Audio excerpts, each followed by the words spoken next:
This is a village area of our model railway. The buildings are resin buildings, and the lights are kytes lights. And if I turn off these lights here, you should be able to see the lights in the buildings. In fact, I'd better brighten them up a bit, otherwise. There you go. But I wouldn't normally have them that bright.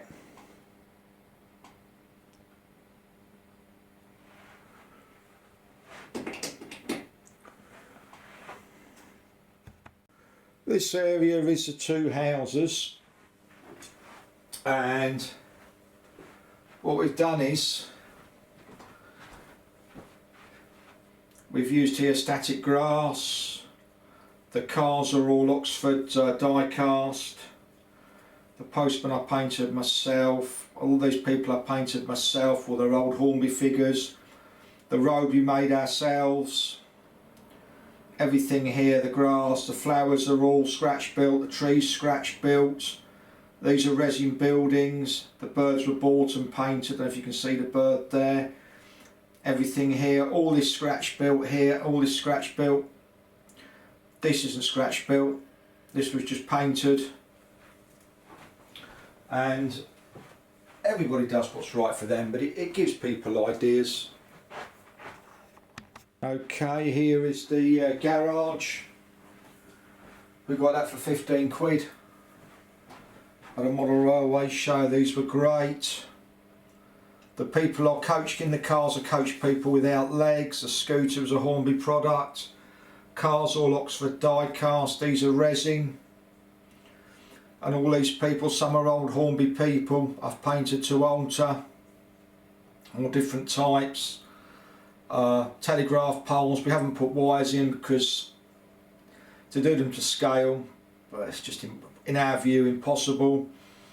And we've used different woodland scenics ballast mixers to give the effect of different types of concrete. The swings are kits that we've built. And yeah, it's okay.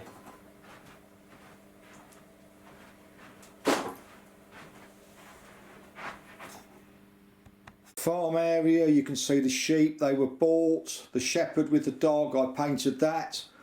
The trees are all scratch built. The gate I built, not scratch built, it was a kit. All the trees and the foliage, they're scratch built. The grass is static grass. I've put some ballast onto the lorry that are ballast stacks that are supposed to be beside the track, but you're just using your imagination really. Here you can see the field and you've got horses. I painted those to give them a different effect because they look the same.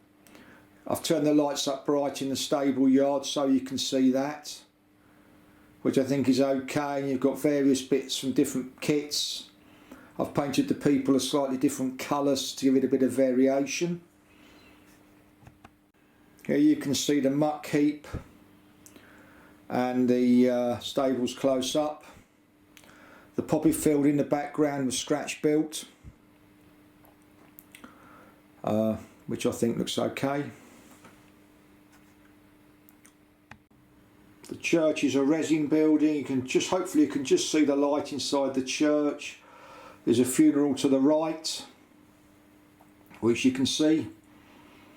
And you can see the fencing was originally a plastic kit. And I painted them black with which are supposed to be brass finishes on the top of the poles of the gates. And the gates are painted gold. But again, the church is a resin. All our buildings are resin buildings that are in this video. The garden at the back of the semi, the fences are a kit, all the flowers are scratch built, the hedge here is scratch built. The water bought off eBay, just painted. Wheelbarrows from a kit, flowers scratch built, people were bought.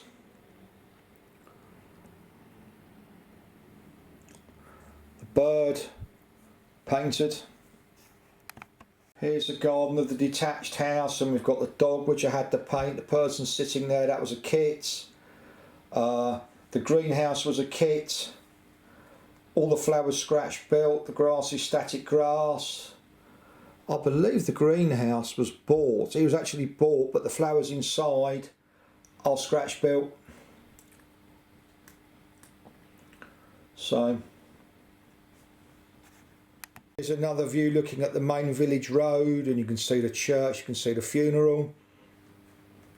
We tried to make it so there's always something to look at different where you're on the model railway. Again, it may not suit all, but that's what we wanted. And here's another view looking down on the village street. And we've bought cars that we'll really remember, really. The TR7, the Princess. I had a Princess, I had a Capri,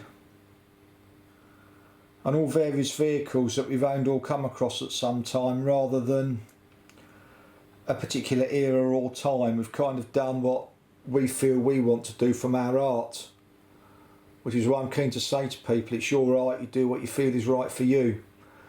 Anyway, I hope this has given you a little bit of an insight and a couple of ideas. Again, I realise it may not suit all, but we believe through mixing and matching and buying cheaply off eBay, because you buy a cheap person or model people, there's not much you can get that can go wrong with them, really.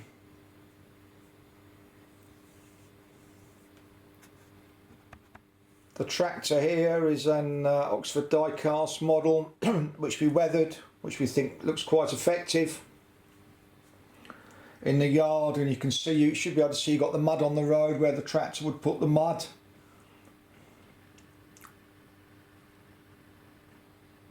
So that's basically our village on the model railway. I just thought I'd show it because you've seen it so many times with locos going round, but not in any sort of detail. Thank you for watching. Thank you.